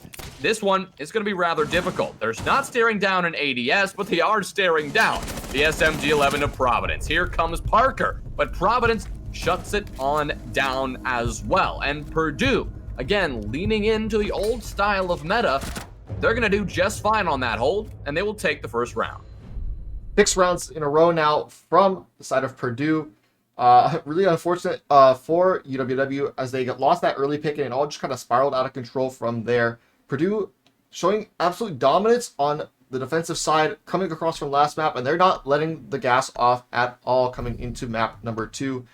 Absolute great utility usage from Purdue. Those smoke grenades timed amazing. That C4 from Laggers, wonderful, over that filing cabinet onto the Zofia of Boomin as he tried to push in. I believe it was Boomin that was trying to push in that got C4'd. But overall, just great utility usage from the defense. And we're going to go up to the top floor now with what appears to be the same lineup minus the mute. Yeah, honestly, I think it's worth reminding everyone watching that this is UWW's map pick. Cafe that was Purdue's pick. So to see UWW fall short on their attacks, if you're UWW or a fan of Wisconsin Whitewater, you're not sweating too much right now. If a couple more rounds go in Purdue's way and UWW haven't found an answer and the momentum continues to pile on for Purdue, then you can get a little bit concerned. Now that this is UWW's map pick and this is generally a defensive-sided map, you really need to come out on attack strong. You will win this map on attack. Defensive siding, defensive wins, they're not all that difficult here. You're expected to take them, and that's why on a map like Clubhouse or a map like Oregon, casters always like to say how important it is to attack. And what I always say is you win this map based on how strong your attacks can be. Again, your defensive setups, they're anticipated to be quite strong. Your attacks are what is more difficult to put together, and UWW were not able to do so in round number 1, but now things are changing around. Upstairs is the focus, and they have their chance to redeem themselves here. Oh, what a shot there from Hangman onto Spider. He was getting ready for that run out, just waiting for the call from his teammates. Makes that run out of small tower, pops the Ash as Spider off the board. Your Ash, while she did do her job, and she got the non-existent utility off of that wall, she did manage to push the player that was playing. I believe the Smoke of Providence was playing in this game's area. He managed to fall back into Coat, but instead now he's just going to hold tight on this Coat doorway. Not playing behind the Goya shield, but playing against it. We're going to see now the attacks start to lag out a little bit as the Attic's been open. You're going to have to wait for your teammates to push through Attic. Zofia taking the head on that. 1 and 2 impacts out. A nade out as well. That will get the shield that was playing in there. But Goose Smitty from below inside a meeting is going to get Kuiper. Boomin with the immediate refrag, though. Mila is still up here playing around with his food, but does take a lot of damage from the breach. As Boomin has now pushed up deep into Attic. An entire wall opening for those floor holes. Lagger's going to play with that TCSG on the floor, waiting for someone to peek him since he does have that line of sight across the entire Attic. He is just simply going to sit and hold. We do have what looks like Hangman below with the C4, waiting for that default plant to come out. We're now down to a 4v3, and the plant's going to have to go down, and someone's going to have to get gunned up.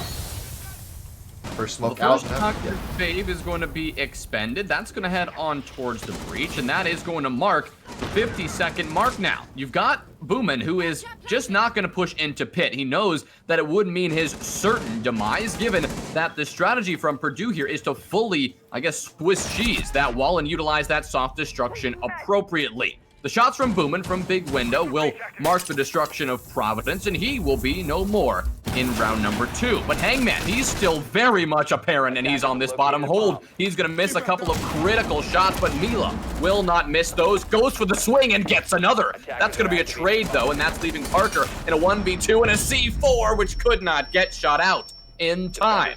Will send the ace to his early grave. Hangman on the retake, a good C4 toss there, and it's going to be a clean defuse and a clean round win for Purdue. A great retake there after the post plant coming out from Purdue.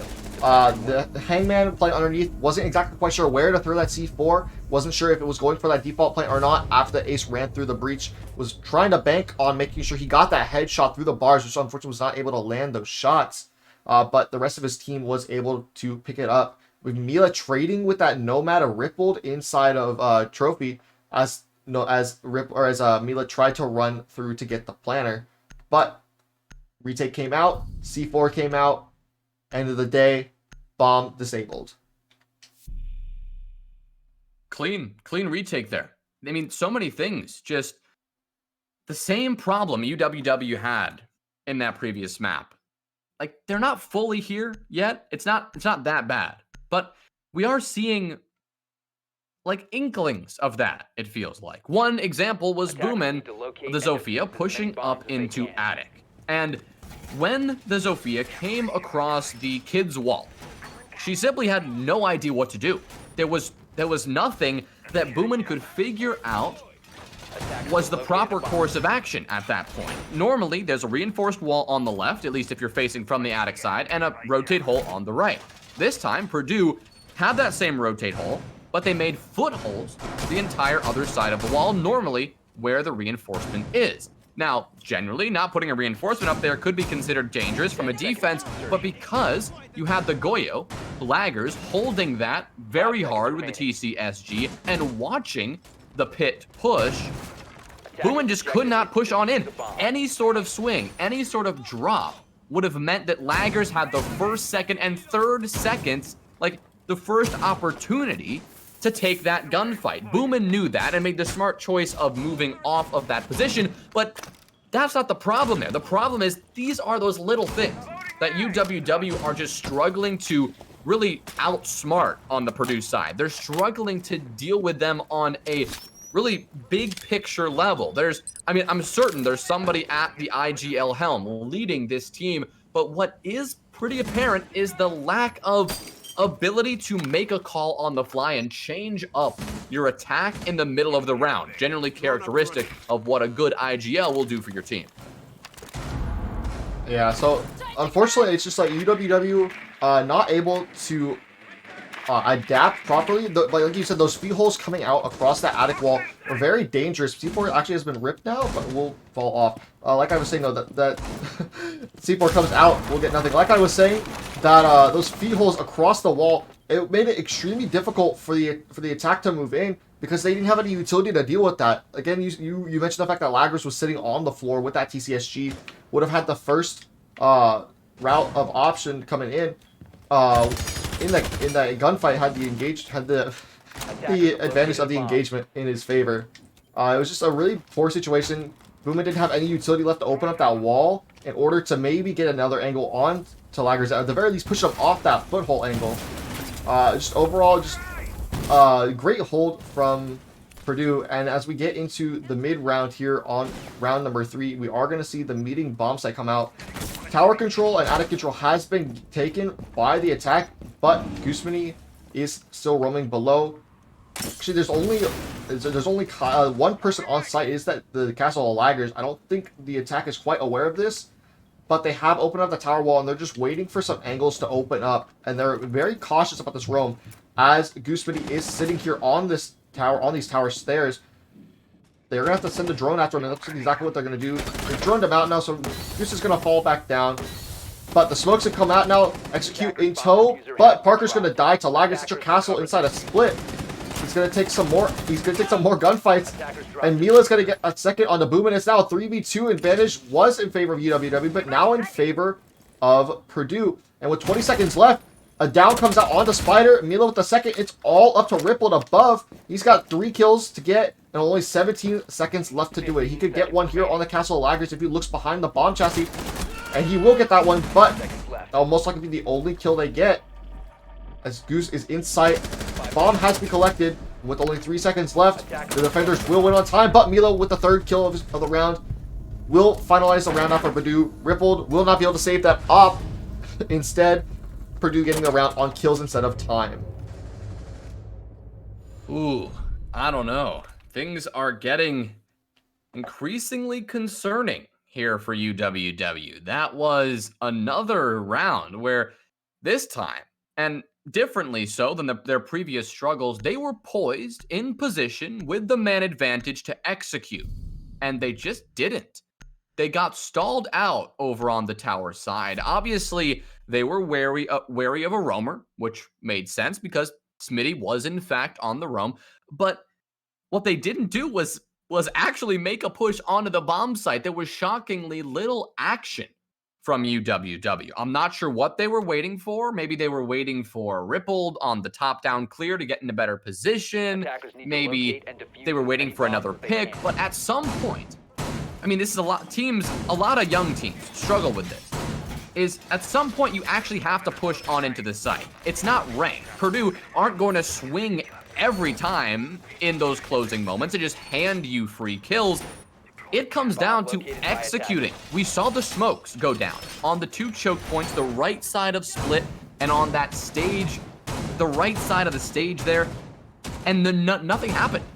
The smokes were down, but there was no execute. They hadn't dealt with the player on green, the hallway between meeting, tower, and kitchen. A couple of steps there from UWW were missed, and I hate to sound like a broken record here, but This is the same problem heading out that to defuse the UWW bomb. have had on Cafe on their attacks, and the same problem that they have now exhibited 3 rounds in a row. And they have given Purdue 3 clean rounds, a simple defensive sweep now.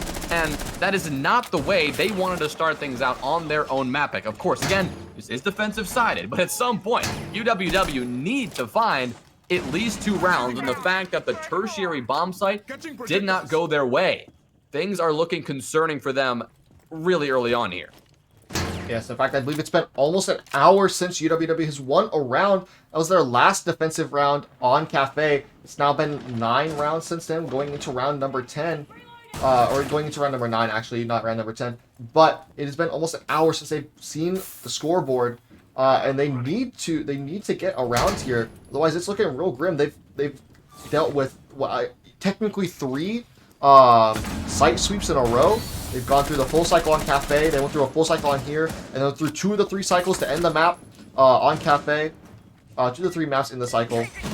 But if they don't get this round here, it's honestly looking grim if you're a UWW fan. That being said, though, we are going to see the exit come in with about beginning into the exit come in with about half the round left to go. Gridlock actually being brought out by Rippled now, trying to get a little bit of that clear, or a little bit of that roam to try to take it out, just to deny some area of play. But the Maverick of Kuiper has not died yet, and we're over a minute and a half into the round. That's honestly really good for him. He does need to find the scoreboard. Same with Spider. Spider's been awfully quiet this map in particular, and he needs to find the scoreboard if he wants his team to succeed. But not clearing out the ADS is not the way to do that, as your first Ash Charge does get taken out.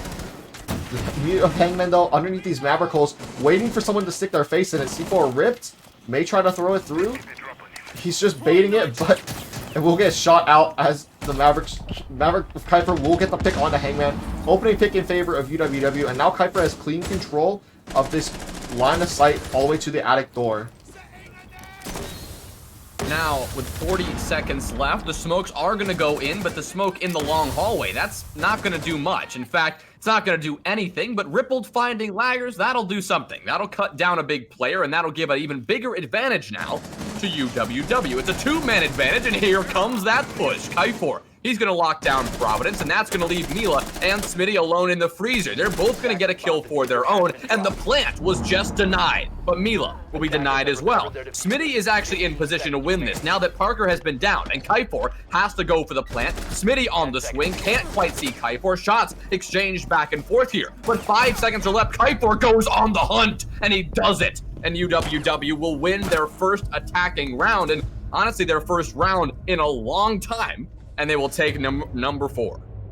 Yeah, not just their first attacking round here on Oregon, but their first attacking round across the entire series. Very important to note that, as they were finally able to make it through the mind jam that Purdue has been putting them up against, taken off that wall, finally able to get on the board. That's just a momentum builder for UWW. Exactly what they needed right now, and what they needed in order to stay in this game. You're going to see them go back up to kids, though. Purdue, it's been 2 rounds since they've won here, so they're going to run it back, head up to the top floor. And I'm assuming we're going to see Goyo of Laggers sitting on that floor angle, watching into attic. But we're going to see Providence 6 off to a Warden. So we are still going to have that deployable shield, but perhaps maybe not that shotgun, having those glasses to deal with the smoke grenades coming out from that ace of Parker. We are going to see that MPX with that 1.5 coming out from him.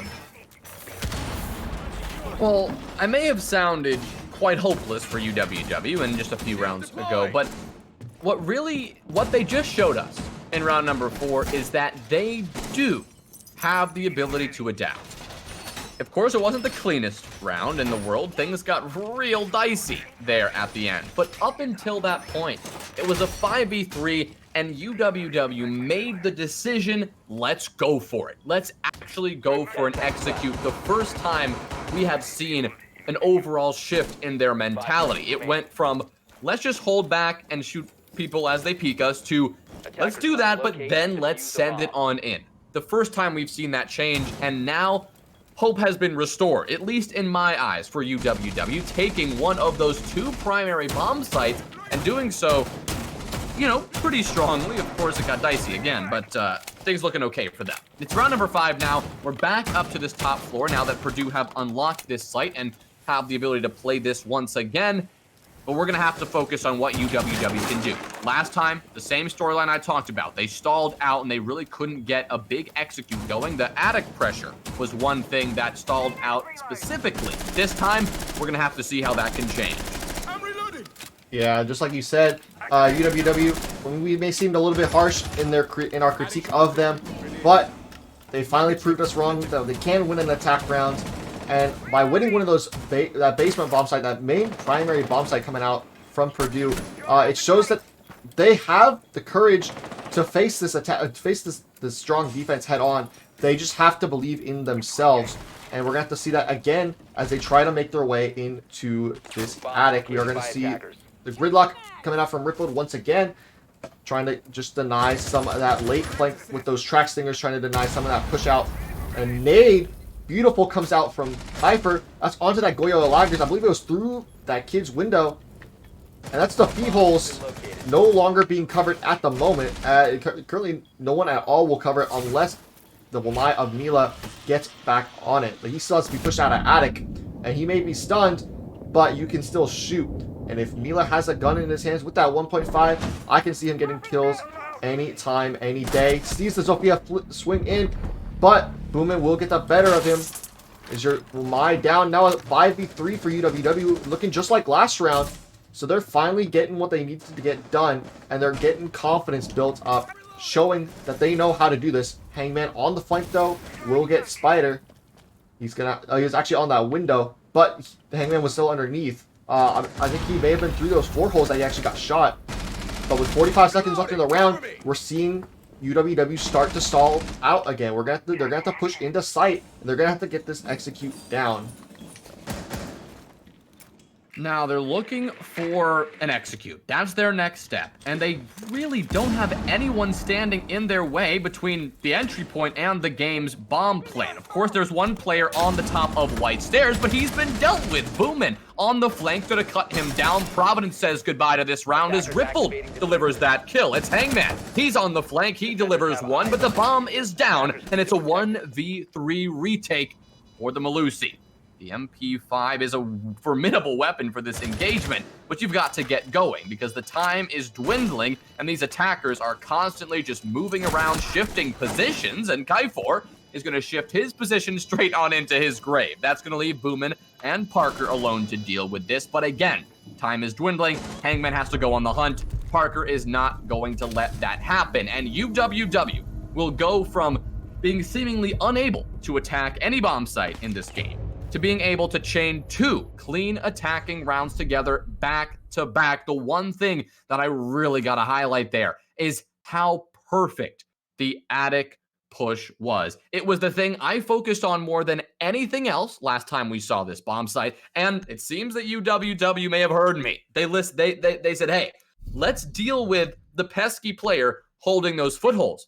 What's the solution? You put somebody on the kid's rappel. Somebody made that call. That move was done, and it was beautiful to see UWW do it. They have now taken 2 rounds, the 2 rounds that they need, and they are absolutely back in this fight. Great to see those small changes. They made those little changes that were so important for that attack. They made it, and it is no surprise that they find the round going into their hands because of it. Yeah, having those 2 rounds on Oregon is exactly what you want, but I do think that UWW has it in them to get the 3rd. Tickets 3-3. It is their map pick, of course, after all, so I would expect that they know how to attack it, and I don't think they want to come out with anything less than a 3-3.5 to go into their defense. If they do, Purdue's going to be at a slight disadvantage going into their attack, but Purdue has shown that they can hang with the best of them on their attack rounds so far, going back and forth in the first few rounds of this series. They're just going to have to do all they can to make sure that they end this half forward too. Yeah, I mean, of course, going into your half down a little bit is always not the best, but listen, I mean, it's a defensive-sided map. I mean, UWW, they're coming out here, they picked this map, they want to go here tonight. Again, like you said, we would expect them to have some pretty strong defensive setups. But before we get there, we're gonna have to see what UWW can do to deal with this very same setup that they've had to conquer several times. The first time, very unsuccessfully. The second time, rather cleanly. So it's going to come down to pushing out the blue player, which has already been accomplished. The next step would be to remove the pillars player, but a player who has actually, on his own volition, backed off and gone to freezer. That is Mila, who is now no longer contesting into pillar and has now given up that position, allowing UWW to take that if they are willing. But it seemed that they're a bit nervous. They haven't fully droned it out yet, so they haven't quite assessed that they could push up into pillar for free. And the only player to contest them, that could be Smitty.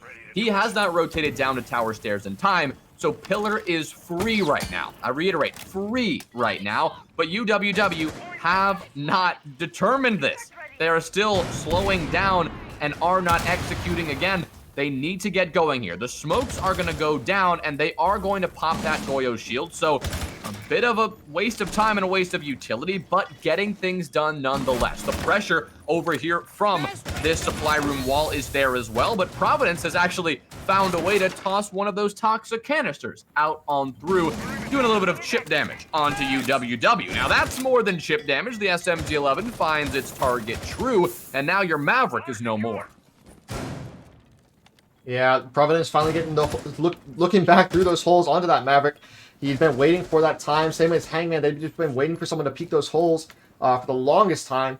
Holding it, finally paid off as Boomin gets a kill onto Goose. As I believe Goose was trying to flank through meeting above the hatch, and it does look like Boomin is going to try to flank through freezer. One of the important things to note earlier in the round is that they didn't have any pressure except for blue. They had 5 players coming in from the blue side, and they needed to wrap someone around, and that's exactly what Boomin has done. He's beginning to work his way down freezer stairs as we enter the last 30 seconds of the round. But with one more smoke left out, it's going to be a very last second execute. As Hangman's holding this extremely tight with a shotgun, but the ace element has been muted, so he's safe on this wall for now. But Mila's taking a lot of damage from Boomin. C4 comes out, unfortunately misses the doorway, but Spider will be taken out by Hangman.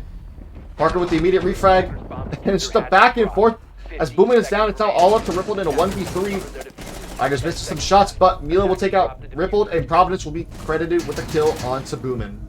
Purdue will take round 6, making a 4-2 half for their defense, going into their attack on what we would expect from a normal game of Oregon.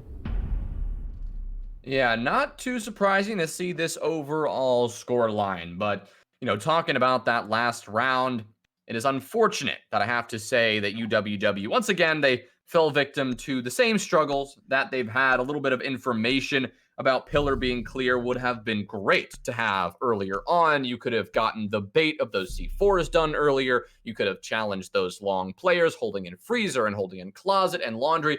You could have done all that earlier, and it would have made that attack go down a lot simpler, definitely. But a good attempt, one that wasn't going to pay off. Purdue made some good changes there, and the setups from Purdue on defense are, again, just proving to be quite tough for UWW to handle, but something that 2 rounds were able to be obtained from. Impressive stuff from UWW on their attack, and now they have the opportunity to show they have what it takes on defense. If this is anything like Cafe, we would expect UWW to just roll ahead with this one. Purdue did that when the scoreline was so similar. They came back from a 2-round deficit, and then they just steamrolled ahead and took the victory. Maybe that's what we have in store here, but we know how strong Purdue can be on their attacks just as well as we know UWW is going to put up some strong defenses. So only time will tell, I suppose. What we already can assess, and what we don't have to wait to determine, is the setup we've got going here in Attic. We've got 2 deployable shields, both of them Vulcan shields, so UWW definitely going to be heavily contesting Attic, to say the least.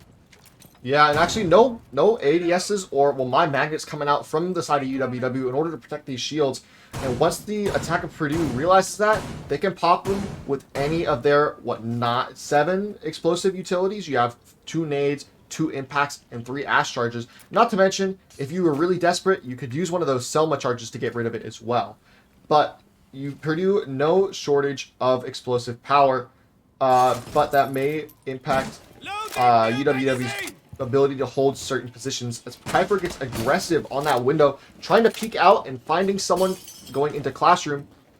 We are going to see Goose try to get that classroom floor open. Kuiper taking a lot of damage on that peek, I believe, from the Zofia Hangman looking through that window. Hangman's actually really worried about a jump out through white, so he's just going to hold that for a second. But the Master Wall will be open now. C4 out from Spider. Will it catch anything? No, not even a lick of damage to any attackers. Unfortunate, but the wall will be open. No attic pressure at all coming out from the attack. Interesting enough to note, it's simply just going to be a master, potentially a master white take, or maybe big window as Hangman is rotated around out there. Yeah, so interesting approach here from Purdue. I'm interested to see how it's actually going to unfold. This is something we do see from teams now and again, just completely neglecting to take attic control. But the one danger of that, and probably the biggest danger, is that the attic door faces straight on into games and has eyes on exactly where you want to get that diffuser down. Because of that, and because the rotation is there into kids, you're allowing the defenders to just keep swinging you from that doorway and denying that plant. That's a big aspect of that 180-degree crossfire that you could be neglecting. Doesn't seem to matter, at least for now. The lesion, that is Boomin, will be removed from this round on by the hand of Providence. Now looking for more. Hangman, of course, pressuring from this double window and is actually going to be swinging on in. Laggers has a line of sight onto Spider and sends the Valkyrie to their early graves. Goodbye Parker as well. Now that Smitty has somehow just walked straight on into attic. Game's control has now been sacrificed. Ripple has been sacrificed to the gods. Mila making sure that that happens. And all of a sudden, Purdue's very direct approach seems to have worked out. It's Kaifor in a 1v5 post plant. He's got about 20 HP to his name, so there pretty much isn't anything at all he can do. This would be a good opportunity to talk things over with your team, maybe regroup going forward to your next round, because a 2-round deficit that seems very achievable has now become a 3-round deficit now that Purdue has secured this one. Kaifor, he's just going to get the heck out of here. He's going to hop on a van and, oh, Laggers. He's not going to let that one happen. Purdue, strong attacking round. A flawless one at that. Yeah, and if you saw Kaifor, he actually ran to Big Tower to try to get a flank through attic, but because there was no attack pressure from the attic wall at all, that wall remained solid, so he had to run back around, and at that point, there was 30 seconds left, 1v5, you're at 20 HP, there's really nothing you can do. Providence, down Cataclysmic. Really, it's really like that sometimes. When you're in a 1v5, it's just kind of hopeless, especially as a smoke. SMG-11, small magazine, you're not going to do much against 5, basically full HP defenders. But we are going to see UWW fall off that top floor, immediately head down to the basement. They're like, we'll come back to that bomb site at a later point in time. We are down 3, so we need to see that perfect cycle come out if they want to avoid overtime. But Purdue, they're heating up. They want to take this here. And they're going to take their first attack. Yeah, they're going to take their first attack here on Oregon and set us up in a 5-2 scoreline. Yeah, we're going to have to see UWW really turn on the gas right now. Any later, and this one could easily be out of their hands, and much sooner than many people expected. Everyone thought this would be a 3-map series. If Purdue take this one here, they will just remind everyone how strong they are. Even without Poseidon, with Laggers taking his spot on the roster, Purdue are clearly a force to be reckoned with. One that has had some inconsistent success in the past few seasons, but really it's just been Akron and unfortunately Illinois State who've been the only teams to actually beat Purdue. Purdue again proving that they have what it takes here. Kaifor, he's pulling out that strategy from Cafe. Those first round shenanigans that worked out so well. An early garage peek is going to net him the kill on to Mila. Kaifor being the first to strike in round number 8. And an excellent spawn peek coming out there. Mila, unfortunately, just not ready for that peek. That's quite an average peek that you see a lot in ranked and especially casual. Players love to rat around there in garage and go for those early picks to get that man advantage up in favor of them. And Kaifor's going to do that, and he's going to get out of dodge. He's falling back to green, but he got into a little bit of a gunfight with the Zofia of Hangman, and now he's down to about 60 HP. He's just going to sit prone here on the green 4, baits out the C4, making the attackers up Purdue fall back just a little bit. But Providence swinging the door, does not get the pick. Actually, yeah, Kiefer gets a pick on the Providence, but 2 picks back from Purdue. We're now back to an even man count with a little bit under 2 minutes left in the round. Looking good for Purdue. Goose's health leaves a little bit to be desired, but they're making great time, and these ace summons are going to be used to open up the E-box hatch, as it appears that I can't quite tell what their execute wants to be yet. I think they're still trying to decide that based on how their droning goes. But they have pretty much all the avenues available to them. They could go down tower, they could go through blue, or they could go down main and freezer. As we are going to see the Smoke of Spider give up control of that elbow area. And it does look like the ace of Laggers has dropped to blue. He's going to try to go through blue. It perhaps will be a blue backstairs take, go through pillar, try to get into E-box and get that plant down. They are going to be careful though, because Spider still has 3 smokes, and if he times those right and chains them together perfectly, then that's 30 seconds that you're not going to be able to push through a doorway. Yeah, now you only have 60 seconds left. Now things really have to get going, and the pressure is now really just shifting around here. You've got Laggers now opening up this supply room wall using those Selma charges, doing their due diligence there, and establishing that long line of sight all the way towards Freezer door. There is a player tucked there. That is going to be Ripple, just locking down Freezer, but the pressure is now mounting fully from this north side. You've got Smitty pressuring in pillar, and you've got Hangman working his way up into sight and actually going for this defuse. There's a C4 in the pocket of Parker, but he's not going to know the plant's going down. It's going to be too late. Smitty's going to line up one just after Laggers got one of his own, and it's going to be Spider now in a 1v3. He's got to get crazy with it. He will do so onto the head of Laggers at least, but now he needs to find a couple of more, and a nice shot there. Hangman sealing it out for Purdue, and now forcing UWW to do the impossible, or at least the improbable. It is now 6-2, match point for Purdue, and UWW to win this one, or at least just to force us into overtime, will now need 4 rounds in a row. They're going to have to chain those rounds together in perfect cycle, going through all 3 bomb sites and then one more just to get us into overtime. They want map 3, but they're going to have to prove that they deserve it, because lately their rounds today have been kind of lackluster, bar those 2 attacking rounds that they did manage to win. We're going to see the 6 off the smoke onto the Jaeger.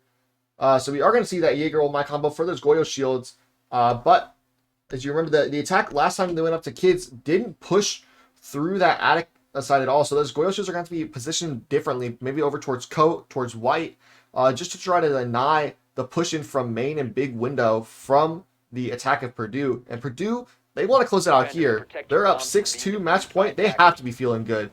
But they don't want to let their food be played with. They want to close it out now, because if they give the opportunity for UWW to come back, they could absolutely do just that. Yeah, the overconfidence is something that a lot of collegiate teams in general, but especially I've seen collegiate teams and T3 teams really struggle with. Obviously, 1 or 2 rounds doesn't seem like a big deal to just start swinging and losing gunfights, but just 2 rounds at this high level, it's enough to allow your opponent to really get their mental game in check, get their coordination and the momentum back in their hands. And against a team like UWW, Purdue needs to be careful not to really overextend themselves and get over-aggressive here. Kiefer, he's the one, in fact, that's going to get over-aggressive, and he is going to lose his life because of it. Now, a big gun, Kiefer, and I mean, of course, the 416 of the Jaeger, those aren't going to be a factor for this execute. Purdue now have a man advantage early, allowing them to play aggressive, allowing them to take these fights, and all they have to do right now is simply play the trade game. If they can get a trade for every kill, they'll end up winning this one and closing out the series right now. Yeah, and they're looking like they want to do just that. Having that man advantage allows them to flex their muscles just a little bit, be a little bit more loose in how they're pushing it. They don't have to do exactly everything to the book, dot their I's. They're actually going to see an armory take come out here from the Ash of Goose, as he's just going to try to push through main stairs up into Master. Hangman again, once again on that big window. He's going to look for a push in there. But Boomin off-site down in the shower hall, trying to sit bottom white, waiting for a push there. But it doesn't look like they're actually trying to come from there. Instead, the flashbang actually bounces back from the Nomad blinds yourself, trying to burn the ADS. The Valve playing close. Spider getting Providence at your map and getting a second on the laggers. Man advantage now in favor of UWW with the case down. They're looking great here with a minute and a half left to go, but they have a long time to hold this down.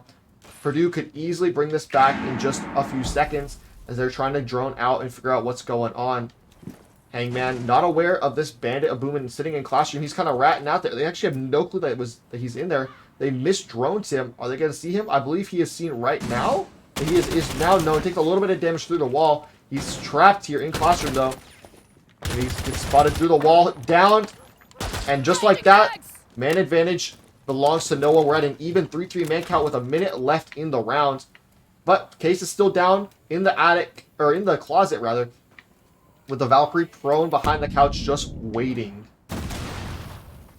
Yeah, it's time for an execute to get going, but Spider is ready to contest this. He's prone behind the couch, pops right up, and pops the head of Hangman. Now he's on the hunt for another. That's going to be a quad kill, but it's denied by Smitty at the last second. That is going to allow Mila to be back in this fight. Spider nearly had the quad and was on for the ace, but Smitty hopped off the drone and was quick to get the refrag. Still a 2v2 now, but 20 seconds are all that remains. Rippled has his eyes on the breach and possibly could line this one up here. Smitty, though, he knows the fight is there. He's going to be challenging on it. The pressure from Mila is there as well, pressuring from that trophy door, but it's Parker who connects onto one, and Rippled who finishes it off. UWW, they will stay in this fight by taking round 9. Yeah, and a good hold in those last few seconds. Rippled doing great work for his team there as he managed to get that 3K, or Spider rather. Spider got that 3K on that Valkyrie, just being in those off positions that the attack isn't necessarily going to expect, especially sitting behind that couch. They had no clue that the Spider was sitting behind that couch, and he just popped up and popped Hangman in the head as Sophia tried to pick up that bomb from the closet breach. And just, by doing these maniac plays, Spider's keeping his team in this game 1 round at a time, but that's 1 out of 4. They're going to have to go back down to the basement and win this one too. But we could be seeing the momentum shift back in their favor. UWW desperately needs it, and Spider going on that massive haul of gunfights could be just the thing they need to kickstart their momentum. Yeah, oddly enough, it was in fact the aggression that we were talking so much about before the round that actually allowed UWW to find their way back into it. Kai4, he decided he wanted a little bit of taste of what it feels like to throw, so he wanted to go for an early spawn peek and wanted to die, but it was really Spider. It was really Spider who found 3 kills, nearly the 4th, who brought UWW back in this fight. You were highlighting that Spider had really been inactive so far in this particular map, but that big play really showcasing the gun skill, really showcasing the ability of Spider to just get those frags, just bring this team back in it when it, comes down to the wire like it now has. So with 1 round under their belt, UWW now recovering a little bit of that momentum and are looking forward, but they still have to find 3 more rounds here. Kai4, wow, I guess he tasted throwing and he loved the taste. He's back at it again. He's going to go for another aggressive peek, looking for any player who's willing to hop up on that yellow generator and challenge on the door, but nobody is going to be doing that. We've got more of a traditional top-down clear coming in here for Purdue. They're actually going to be working their way in potentially for something of a freezer and laundry take, but something that we cannot really identify quite yet, but just the fact that there is no construction presence, no big force pushing into blue and J bunker right now, that is a good indicator that Purdue are maybe going for something more methodical and more oriented towards that A-bomb site. Yeah, a lot of drones coming out from Purdue. They want to clear this map real quick, and that way they give themselves the time to figure out where exactly they want to push from. Last time they pushed in after a late rotate. They pushed down tower and blue. They had that late flank. I'm thinking of UWW, but UWW did a similar thing to this in their last attack round on the basement. They had that. Originally, we couldn't tell quite where they wanted to come from, and then they ended up going for the back take with a wraparound from Boomin. And it appears that Purdue wants to do a similar thing to this, but the Ash at Goose is already at the bottom of Freezer stairs, wanting to push in. There's a drone looking around. They spot out the Jaeger of Boomin sitting here. Oh, he's actually on the other side of the wall, but I thought he was gonna be sitting like close to that sink, but he's actually sitting on that bomb. There's actually no one here in Freezer to deny the pressure in. I don't know why that stun necessarily came in there. It was kind of wasting utility with 2 drones droning through. But, I guess just a double check. Maybe the idea was to go through that wall. And the Ash is going to push down into Freezer. Spots the play behind the deployable shield, behind the laundry machine. I believe that is the smoke of Kuiper, perhaps? Nah, it is not. I'm not sure who that is. Oh, it's actually the Goyo of Parker who gets full flash there. Nades come out from the map of Providence. It will collect on Boomin, who is playing behind that bomb chassis. Band advantage, but with 50 seconds left, it's going to have to be a quick execute come out now. The Glacier has been popped. Goose takes about half HP from that. Mila will take out Ripple. That's your Mai off the board too. So a 5v3. Make that a 5v2 as Mila is not quitting. He's up to 12 kills in this match. Absolutely going nuclear this game. And it's all up to Spider and Kuiper with the last punch of the round. Kuiper gets 1 onto Providence. C4 comes out to no avail. In a post plant now. Spider trying to go for the play. But there's a player at his door. Goose waiting for that swing. Mila wants the next kill. Hangman gets Kuiper, and Hangman will get the last one onto Spider as well. Purdue will take it in a 2-0 fashion. Great game coming out from them. 7-4 and 7-3. Showing absolute dominance on both sides of the ball. Defense and attack showing their strong suits.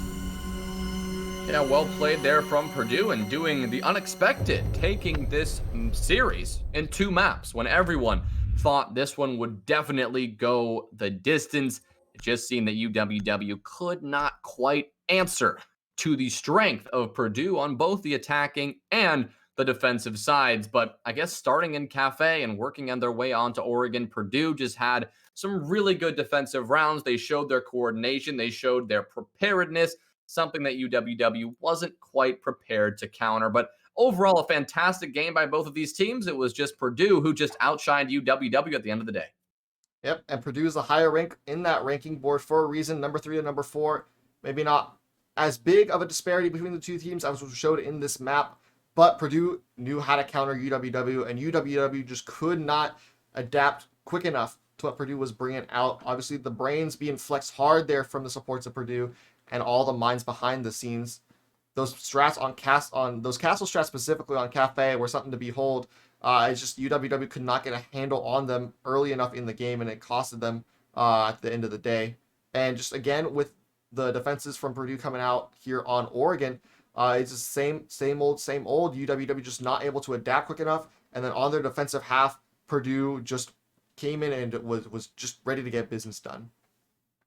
Yeah, and now with that win, Purdue will be the only undefeated team in the Central Conference going forward into the last week of the regular season. Of course, more than securing their spot in the playoffs, but UWW is already on their way there as well. But with that loss, UWW will now be 4-1, joining Kettering at 4-1, joining Ohio State at 4-1, and there are 2 more games to determine those 2 more teams to join UWW in that 4-1 position. Michigan Tech playing Western Michigan. The winner of that game will join UWW with 4-1, and the winner of Wisconsin-Madison versus Ohio State will also join them there.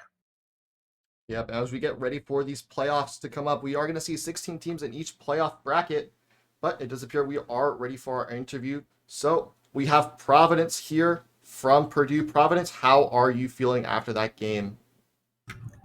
Hey guys, I'm feeling pretty great. That was a fun one. So yeah. I'm going to throw it over to JZ. I'm sure he has some questions for you. Sure. I mean, Cafe, I just want to talk about your defensive setups on Cafe, and just they worked with unmatched success, like anything we could see. And obviously UWW struggled with it, but just talk to me a little bit about those setups and how long you guys have been working on them and really what the purpose of them is at the end of the day. Yeah, so at the end of the day, we kind of watched some of our VODs on previous maps, and we were finding that we're a pretty attacker-sided team. And that was more to the point where we were only dry running our attacks. And so what we decided to do is sort of revamp our strat book after winter break. And so it's been myself and Mila working on that. And then we dry run quite a bit now on defense. And so we've been coming up with all these new crazy strats. Some work, some don't. But we find some teams to try it out on. So in scrim, so it's been fun. Yeah, it looked really good to see. And honestly, I mean, I don't know about you, Jagged. I love seeing the creative strategies in play. I love seeing, collegiate brains at work. Talk to me about Oregon and how you guys were able to find so much success there when, you were going to UWW stomping grounds per se. Obviously, you guys are very strong on that map as well. But coming into that one, did you expect to take this series 2-0? Did you expect to take Oregon so handily? Yeah, I think we expected it. UWW obviously is a pretty formidable team, but we took it to them, and we actually played some of the more default conservative strats, and it seemed to work for us. I mean, we've had a lot of my bans and scrims, and so that's kind of reined in what we're allowed to do. And so we've been doing a little more default stuff, and UWW took it to us. Their Valk plays kind of cracked on that trophy door. we were not giving it back to him, but yeah, we're happy with our performance. So. All right, well, Jagged, what do you got for him? Well, Providence, you're now 5-0 on the season, going into the playoffs in just a couple weeks. How are y'all feeling? Are y'all going to go 6-0 next week? Are we going to see the first 6-0 team in the Faceit playoffs? How's it going to happen? We sure hope so. I mean, we're going to keep grinding. We're working as hard as we can. We're just happy that all of our fans are here to watch us, and we love our 6 at Purdue boys. We're just starting to get the framework laid to get fully accepted into the university as a club sport. So that's really exciting for us too, as we sort of gain success here. So that's been fun. We're hoping to keep the success going. That's great. I know I speak for a lot of clubs when they want Rainbow Six to be officially integrated into their university esports programs and not just as a side burner thing, you know what I mean. But yeah, so absolutely, you're getting ready for playoffs. That's going to be great. If there's 4 different regions inside of the Faceit Collegiate Championship. Give me a couple teams that you want to see in the Final Four with you. All right, so obviously the crowd favorite's going to be Akron. They have not lost, so that they're going to be there. They're going to bring their A game, and they're pretty unstoppable. So we're excited to maybe play against them. Some other teams, UGA, Texas Tech. We're excited to play against these teams. It's sort of a top heavy community, I guess you could say. Mm-hmm. And so, but sometimes because of the region we're in, we don't get to play some of those real top heavy teams up at the top. So we're excited for it. As you should be. It should be great matches. Once we get those 4 winners of those divisions into that Final Four bracket, that should be some really good games. Excited to see those later on in the semester. Well, Providence, I'm going to wrap it up here. I'm going to throw it back to you. You have a minute to say anything you want to the audience. Okay. Well, I just want to say thanks to everyone watching. Thanks for everyone at R6 at Purdue. Thanks to my team. You guys are amazing. I just appreciate all the work you've been willing to put in and the time you've been giving me for this. So it's I know it's a lot of our passions, and so we love doing it. Thanks to everyone watching. Thank you to Jagged and Jzwills for casting. Really appreciate it, and I hope everyone has a good night. All right. Thanks you, for joining us. Providence. All right. That'll be all for us tonight. I'm super thankful for this match. Thank you to JZ for stepping in and being my first duo cast with me on this desk tonight. Had a great time. Look forward to getting some more matches under the belt as we head into the semester. Got a couple more weeks left before playoffs, and should be some good times then. JZ, anything you want to say to the crowd? No, it was great to join you on this journey of casting growth. I was there too, not too long ago, so great to work with you, and looking forward to seeing how you and these teams proceed in the future, man. It'll be great for sure. But that'll do it all for us tonight. Had a great game between Purdue and UWW. Not going the full 3 maps like we may have expected, but it was some good games nonetheless. Both teams playing pretty darn great. That'll be all for us tonight. Be back next week with another match. Thank y'all and good night.